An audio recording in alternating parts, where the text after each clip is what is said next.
오늘 말씀은 천국, 사람을 선택하자 그런 제목인데요. 회개하라 천국이 가까이 왔다 이런 선포로 예수님이 이제 말씀을 하기 시작합니다. 갈릴리 땅 흑암과 어둠이 앉은 곳에 빛이 비추었다 이렇게 되어져 있습니다. 어두운 데 빛이 들어가면 훨씬 환하게 보이는 법이죠. 그렇죠? 밝은 데 빛이 있으면 별로 있는지도 모르는데 어둠에는 작은 빛 하나만으로도 얼마든지 주위를 굉장히 넓게 밝게 비출 수 있습니다. 근데 그 흑암의 땅으로 예수님께서 이제 찾아 들어가십니다. 갈릴리는 진짜 끔찍한 땅입니다. 거기는 반란의 땅입니다. 예수님 태어날 때 좀 지나서겠죠. 헤롯이 죽고 BC 4년 정도에 이스라엘 전체적으로 무장봉기가 일어나는 편인데 헤롯의 세 아들이 로마로 이제 왕권을 받으려고 하거든요. 근데 그걸 이제 반대해가지고 무장봉기가 일어나는데 제일 많이 일어났던 데가 갈릴리이고 진압이 됩니다. 진압되고 나서 되면서 2,000명이 십자가형을 당하게 됩니다. 그러니까 이제 꿈이 있었는데 소망이 있었는데 확 그냥 엎어진 것입니다. 그리고는 유대는 본디오 빌라도를 비롯한 많은 총독들이 다스리고 갈릴리는 헤롯의 아들인 헤롯 안티파스가 또 오랫동안 이렇게 다스리는 땅이 됩니다. 세례 요한이 나타났습니다. 와, 희망이 빛이 올려졌습니다. 뭔가 새로운 어떤 일이 시작될 수 있겠구나. 회개하라 천국이 가까워야 왔느니라. 하나님의 나라가 곧 임박해 있다. 하나님께서 무슨 새로운 일을 시작하실 것이다. 기대하고 있었습니다. 그런데 감옥에 갇히고 맙니다. 이게 뭐야?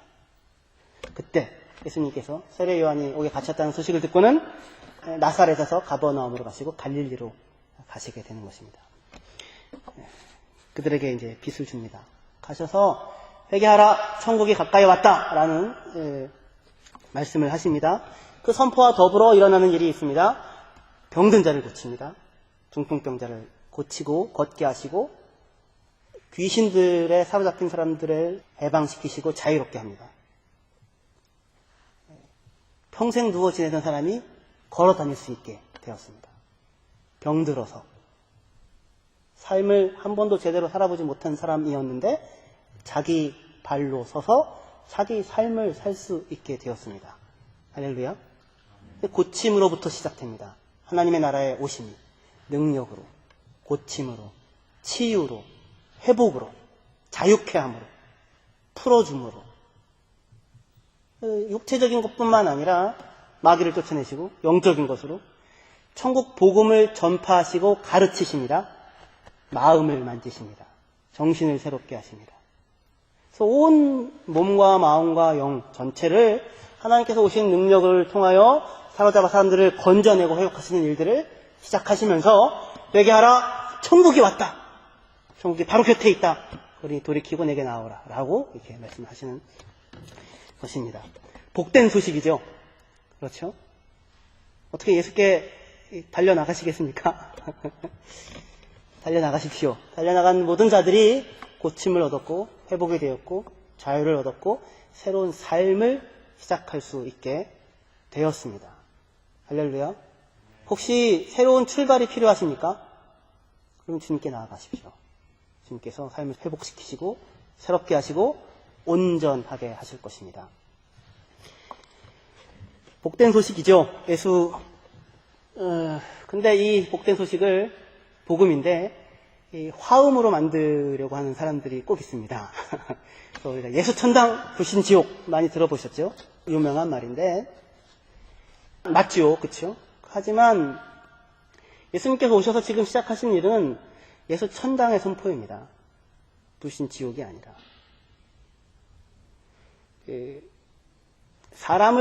구약 성경에요. 사람을 죽인 자는 반드시 죽여라 그러죠. 사람을 죽인 자는 반드시 죽여라 그럽니다. 죽이라는 말입니까? 죽이지 말라는 말입니까? 죽이지 말라는 얘기죠. 절대로 사람을 죽여서는 안 된다는 말입니다. 절대로 사람을 죽여서는 안 된다. 사람은 어떤 것과도 비교할 수 없는 값을 가지고 있다. 하나님의 형상이다. 영원히 숨쉬는 존재다. 결단코 그를 죽이지 마라. 그를 죽인 자는 자기 목숨 말고는 다른 것으로 갚을 수 있는 길이 없다. 사람을 죽인 자는 반드시 죽여라. 죽이라는 말입니까? 죽이지 말라는 말입니까? 죽이지 말라는 말입니다. 절대로 죽이지 말라고요. 그런데 항상 이렇게 화음에 사로잡기 쉬운 우리들은 죽여야 한다 쪽에 강조가 있어서 죽이고야 말리라 그렇게 가게 됩니다. 근데 하나님은 사람이 죽고 망하는 것을 원하시지 않으십니다. 사람이 자기 죄로 인해서라도 죽고 망하는 것은 하나님이 기뻐하시는 뜻이 아닙니다. 에스겔 8장 23절에 주 여호와의 말씀이니라. 내가 어찌 악인이 죽는 것을 조금인들 기뻐하랴. 그가 돌이켜 그 길에서 떠나 사는 것을 어찌 기뻐하지 아니하겠느냐. 32절에 죽을 자가 죽는 것을 내가 기뻐하지 아니하노니 너희는 스스로 돌이키고 살찌니라. 그렇게 하여 들어오신 것이 복음입니다. 예수님의 선포입니다. 회개하라, 천국이 가까이 왔다. 돌이켜라. 그럼 너에게 새로운 삶이 시작된다. 예수 천당. 예수께 나오면 이 모든 회복과 새로운 삶의 온전함이 시작됩니다. 불신 지옥은 안 믿으면 내 아들이 왔는데도 십자가에 죽었는데도 어떻게 너희가 안 믿을 수 있어? 그래서 새롭게 심판하는 것이 아니라 그게 아니라 지금 사람들은 다 흑암의 어두운 곳에 쌓여 있습니다. 죄에 있다고요. 그대로 내버려두면 다 죽습니다. 그때 예수께서 오셔서 말씀하시는 것입니다. 회개하라, 천국이 가까이 왔다. 돌이켜 내게 오라, 내가 너희를 건져내실 것이다. 오지 않으면 어떻게 돼요? 죽는 거죠. 예수께 안 나와? 그러면 죽여버리겠어. 그러면 지옥 가도 싸. 그게 아니라고요. 무슨 말씀이신지? 죄에는 분명히 결과가 있습니다. 히브리서 2장 2절에 천사들을 통하여 하신 말씀이 경고하게 되어 모든 범죄함과 순종하지 아니함이 공정한 보응을 받았거든. 율법에 따라 모든 범죄함과 순종하지 아니함이 공정한 보응을 받게 됩니다. 하나님이 용서하셔도 죄의 결과는 남고 결과는 자기가 겪게 됩니다. 공정한 보응을 받습니다. 하지만 보응 그 자체가 목적입니까? 아빠 말 안 들으면 맴매야. 맴매를 하는 것 자체가 목적입니까? 그렇지 않죠. 보응의 목적은 돌이켜서 살게 하는 것입니다. 우리가 잘 아는 요한복음 8장에 가나마다 현장에 잡힌 여인을 율법학자들과 바리새인들이 데리고 나와서 얘기하죠. 모세 율법에 돌로 치라 하였는데 선생님께서는 어떻게 말씀하십니까? 예수님이 뭐라고 쓰시더니 일어나셔서 너희 중에 죄 없는 자가 먼저 돌로 치라 합니다. 양심의 가책을 느껴 다 돌을 놓고 갑니다. 예수님이 말씀하십니다. 너를 판단하고 정죄하던 사람, 심판하는 사람이 아무도 없느냐? 나도 너를 심판하지 않겠다. 그러니 가서 다시는 죄를 범하지 말아라. 돌로 쳐서 죽이는 것이 목적이 아니라 간음하지 않는 것이 목적입니다. 사람을 배신하지 않는 것이 목적입니다. 하지만 간음하였습니다. 어떻게 해야 됩니까? 죽여야 합니다. 죽여 마땅합니다. 하지만 죽이는 것이 목적입니까? 그렇지 않고 가서 다시는 죄를 범하지 말아라. 돌이켜 살아라. 라고 하는 것이 목적입니다. 회개하라. 천국이 가까이 왔다. 예수님의 복음 선포는 사람을 살리기 위한 것이지 죽이기 위한 것이 아닙니다. 그러니까 기독교 복음은 여러분들 예수 믿는 사람들은 사람 살리기 위하여 오신 하나님에 의하여 살림을 받은 사람입니다. 그러니까 어디 죽이러 다니지 마십시오. 싹 다 죽여버리겠어. 네. 다 제재어가지고 다 심판하셔서 다 죽여버린 거야. 참 저는 그 얘기를 하실 수 있는 분을 참 대단하게 생각합니다. 어떻게 그런 담대함이 있으신지. 하나님도 아니신데 그렇지 않습니다. 그리고 일부러 심판하러 혹시 오셨다면, 이거 조심스러운데 이런 말은 일부러 혹시 심판하러 오셨다면 하나님께서 그 사람들을 혹시 어려움을 겪게 하는 사람을 특별히 사랑하시기 때문에 어려움들을 주시는 것입니다. 정죄하고 심판하고 죽여버리고 지옥 보내기 위해서 심판하시지 않습니다.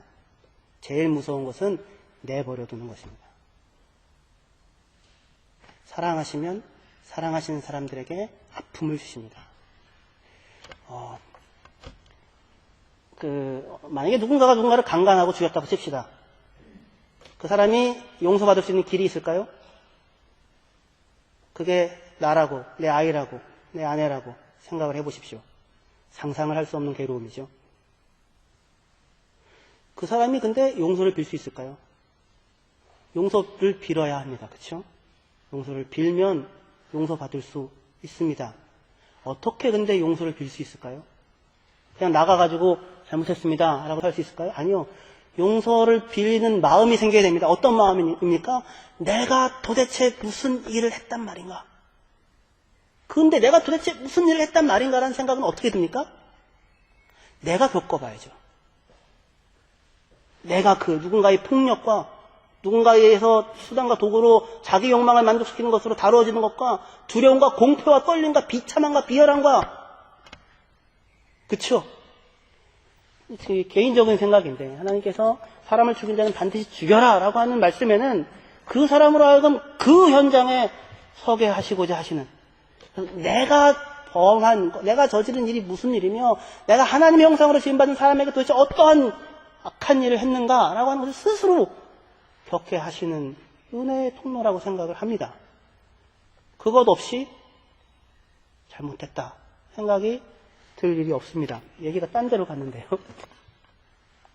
하나님께서 이 땅에 오셔서 외치신 회개하라 천국이 가까이 왔느니라는 말씀은 그래서 어둠 가운데 빛으로 오신 것입니다. 그것은 사람을 살려냅니다. 사람을 살려내기 위해서 오신 것입니다. 할렐루야. 이것이 기독교입니다. 예수 믿는 사람들의 길입니다. 딴 길로 가지 마십시오. 그 천국이 이 땅에 오셔서 사람을 살려내기 위하여 이 땅에 오셔서 가장 먼저 한 일이 있습니다. 무엇입니까? 사람을 부르신 것입니다. 그래서 오늘 제목이 천국, 사람을 선택하다 입니다. 누구를 선택했습니까? 어부들, 베드로, 안드레, 야고보, 요한 사람 4명을 선택하십니다. 그것이 천국이 가까이 왔다라고 하고서 사람을 고치기 전에 천국 복음을 선포하기도 전에 가르침을 하기도 전에 능력을 나타나기 전에 산상수훈의 그 엄청난 말씀을 하시기 전에 가장 먼저 회개하라 천국이 가까이 왔다 하시고는 하신 일이 하나님 하신 일이 사람을 만나는 일이었습니다. 사람을 선택하십니다. 누군가에게 찾아가 누군가의 이름을 불러내십니다.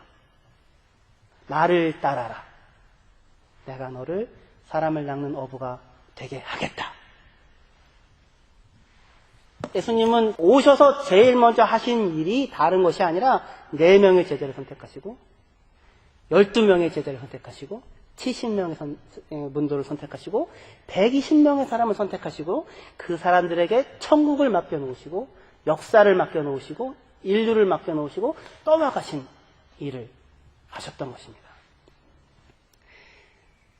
예수님이 오셔가지고 혼자서 다 천국을 이 땅에 막 그냥 이렇게 가져다 놓으시고 천국을 혼자서 다 확장해 놓으시고 역사를 끝내버리셨으면 쉴 수는 없었을까요? 이렇게 묻는 것은 그 물음 자체가 잘못된 물음이기 때문에 해답이 없습니다. 왜냐하면 천국이라고 하는 것은 무슨 땅 따먹기 하듯이 여기까지 내 영토. 너 나 믿어? 믿어? 안 믿어? 믿어? 안 믿어? 믿어요. 아 그래 너 그러면 내 영토 하는 것이 아닙니다. 그게 아니라 천국은 사람 한 사람에게 찾아와 사람 한 사람을 살려내는 것입니다. 여러분들이 천국입니다. 그러니까 천국이 임하려면 무슨 일이 벌어져야 되냐면 베드로가 돌이키고 베드로가 건강해지고 베드로가 예수님 같아지고 베드로가 하나님의 온전하신 같이 온전한 사람이 되는 것입니다. 그의 삶의 전 영역에 하나님의 통치와 다스림이 일어나는 사람이 되는 것이에요. 그것이 천국이 임한다는 것입니다. 천국이 임해서 하는 일이에요. 다른 일을 하는 것이 아닙니다. 건물을 짓고 크리스탈 교회가 이번에 팔린다고 하죠. 엄청난 그 로버트 슐러 목사님에 의해서 지어졌던 미국에 그런 휘황찬란한 어떤 것들을 만들어내는 것에 관심이 없습니다. 천국은요. 그래서 사람을 선택하시고 사람을 키우는 일을 시작하십니다.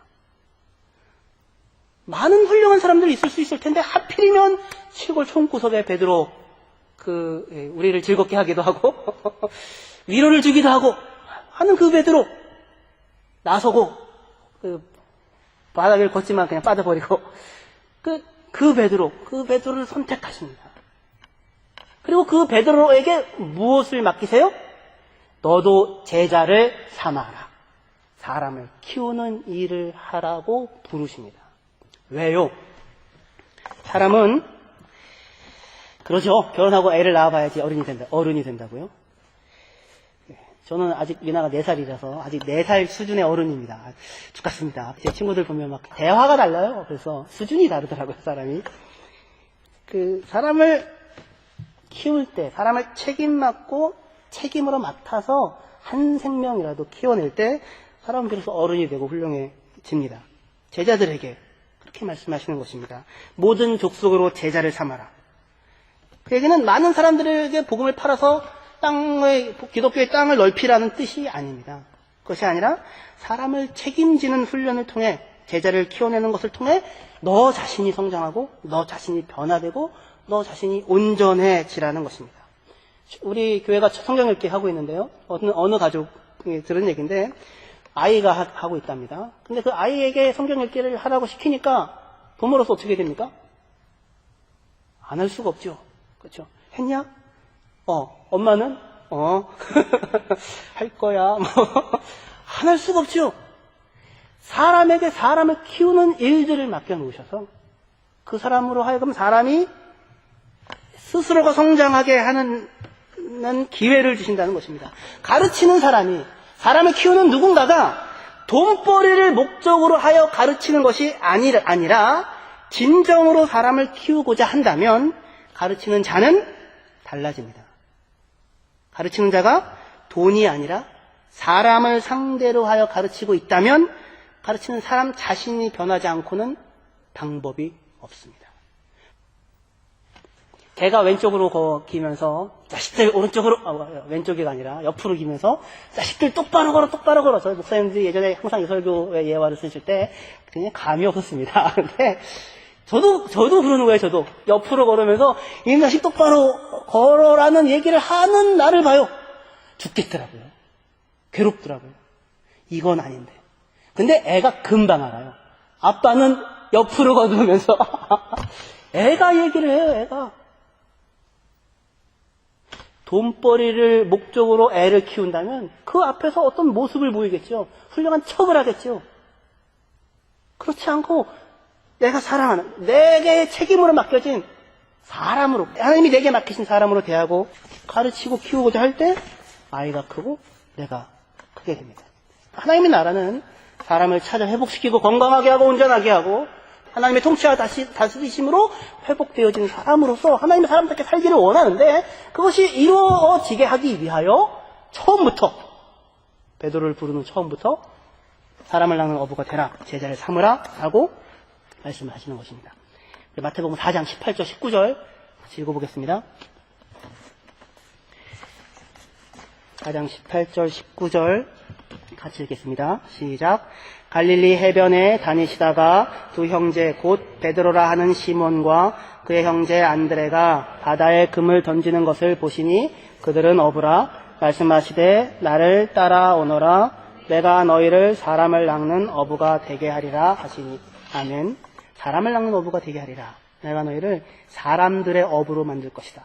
이전에는 그물로 고기 잡는 사람으로 살았다면 이제는 너희가 사람을 상대하는 사람들로 살게 하겠다. 그런 말입니다. 어부라. 사람을 낚는 어부라. 근데 낚는이란 말이 없어요.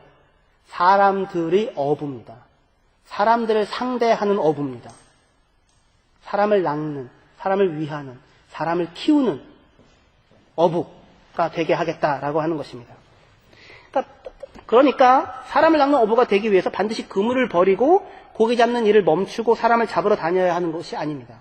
예수님의 말뜻은 그것이 아니라 전에는 너희가 물고기를 상대하고 사는 삶을 살고 있었다면 이제는 내가 너희를 돌이켜 사람을 살리는, 사람을 상대하는 사람들을 위한 어부로 살게 하겠다라는 것입니다. 이것이 사람이 근본적으로 회복되어져야 할 하나님의 나라가 임하면 반드시 회복되어져야 할 중요한 내용입니다.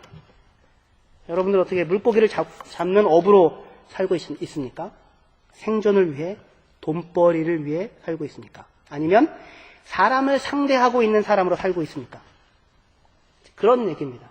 음식점에서 일하는 사람에게 예수님이 찾아가서 그들을 제자로 불렀다면 뭐라고 하셨겠습니까? 나를 따라오너라. 내가 너희를 야채, 생선, 고기를 다루는 요리사가 아니라 사람을 다루는, 사람을 위한 주방 요리사가 되게 하겠다.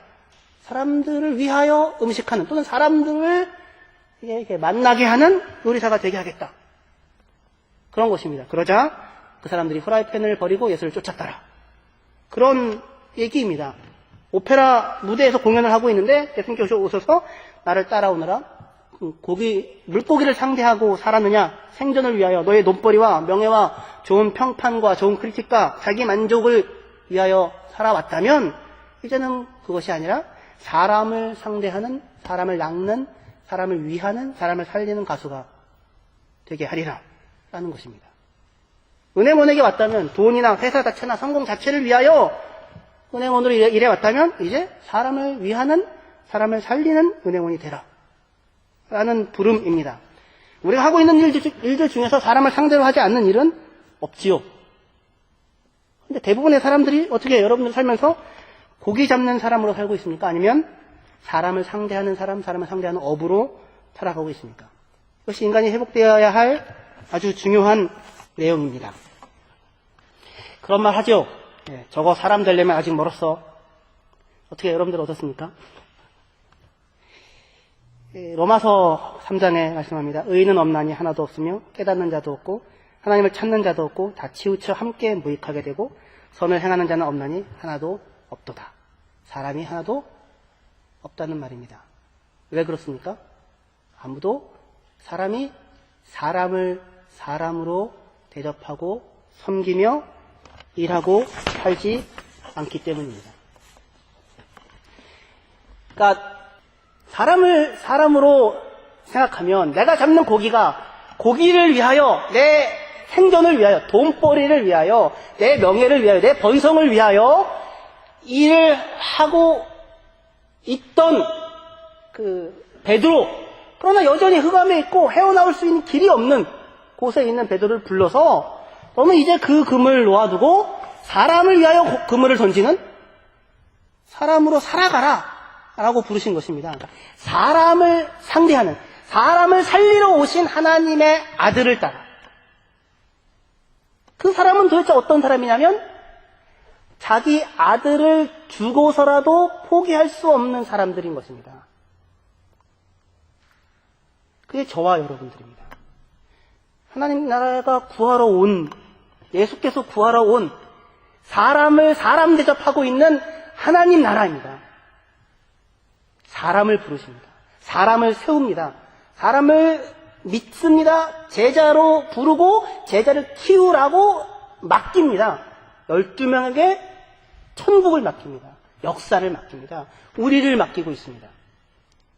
사람을 사람 대접하고 있다. 사람을 사람 대접하고 있는 사람이 고기를 잡는다면 어떻게 음식에다가 수온을 넣으며 또 수박에다가 성장 호르몬을 넣어가지고는 수박을 터뜨리고 그런다고 하죠. 살아가는 삶의 자기의 시야 속에 뭐가 없어요? 사람이라고 하는 존재에 대한 감이 없다고요. 그게 없이 뭐만 있어요?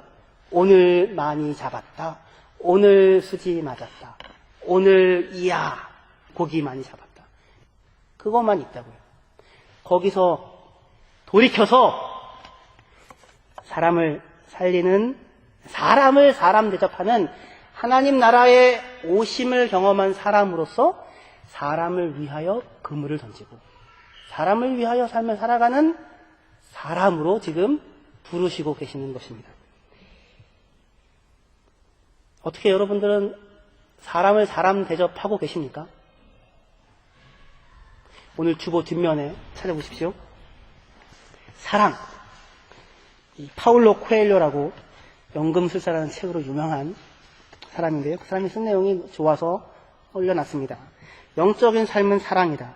사람들은 타인을 보호하거나 도와주거나 선행을 베풀기 위해 사랑하는 게 아니다.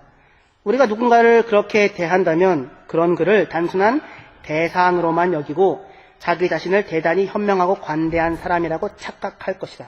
이것은 사랑과는 전혀 무관하다. 사랑한다는 것은 타인과 일치하는 것이고 상대방 속에서 신의 불꽃을 발견하는 일이다. 무슨 말인지? 사랑한다는 것은 내가 상대하고 있는 존재가 사람이라고 하는 것, 하나님의 형상이라고 하는 것을 확인하는 것입니다. 옆에 계신 그분은 사람입니다. 하나님이 그를 위하여 죽어 주시는 분이십니다. 자기 아들을 포기하면 포기했지 그를 포기할 수 없는 사람입니다. 1만 달란트 빚진 자가 있습니다. 어떻게 합니까? 빚 다 갚기 전에는 노예로 살아 죽여버리겠어가 아니라 그를 용서하시고 풀어주십니다. 왜요? 그를 사람 대접해 주십니다. 돈으로 살 수 없다고요. 그 잘못으로 뭉개져 버릴 수 없다고요. 그 인생이 포기되어질 수 있는 존재가 아니라고요. 하나님의 형상으로 지음받은 존재라고요. 온 우주보다 값이 있는 사람이라고요. 그 한 사람을 위하여 예수께서 이 땅에 오신 존재가 사람이라고요. 내가 내 하나의 영달을 위하여 어떻게 해도 되고 마음대로 할 수 있는 존재가 아닌 것입니다. 상대방에게서 사람임을 발견하는 것, 하나님의 생명이 거기에 있는 것, 하나님의 영광이 들려있는 사람이라는 것을 아는 것, 확인하는 것, 그것이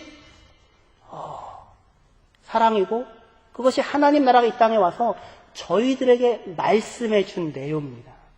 너는 내 사랑하는 아들이다. 내가 너를 기뻐한다. 그 말씀이 마태복음 5장 43절 48절입니다. 찾으십시오. 마태복음 5장 43절 48절이요. 자, 읽겠습니다. 또 내 이웃을 사랑하고 내 원수를 미워하라 하였다는 것을 너희가 들었으나 나는 너희에게 이르노니 너희 원수를 사랑하며 너희를 박해하는 자를 위하여 다시요. 나는 너희에게 이르노니 너희 원수를 사랑하며 너희를 박해하는 자를 위하여 기도하라. 이같이 한즉 하늘에 계신 너희 아버지의 아들이 되리니 이는 하나님이 그 해를 악인과 선인에게 비추시며 비를 의로운 자와 불의한 자에게 내려주심이라. 너희가 너희를 사랑하는 자를 사랑하면 무슨 상이 있으리요? 세리도 이같이 아니하느냐? 또 너희가 너희 형제에게만 무단하면 남보다 더하는 것이 무엇이냐? 이방인들도 이같이 아니하느냐? 그러므로 하늘에 계신 너희 아버지의 온전하신 같이 너희도 온전하라. 아멘. 이방인들보다 더해라. 원수에게 떡 하나 주어라가 아니라 너희가 상대하고 있는 사람이 사람이라는 것을 알라는 것입니다. 하나님의 온전하심이란 무엇입니까? 사람을 사람 대접해 주시는 것입니다. 악인이든 선인이든 햇빛과 비를 줍니다. 여러분들은 하나님이 햇빛과 비를 주고 있는 악인입니까? 선인입니까?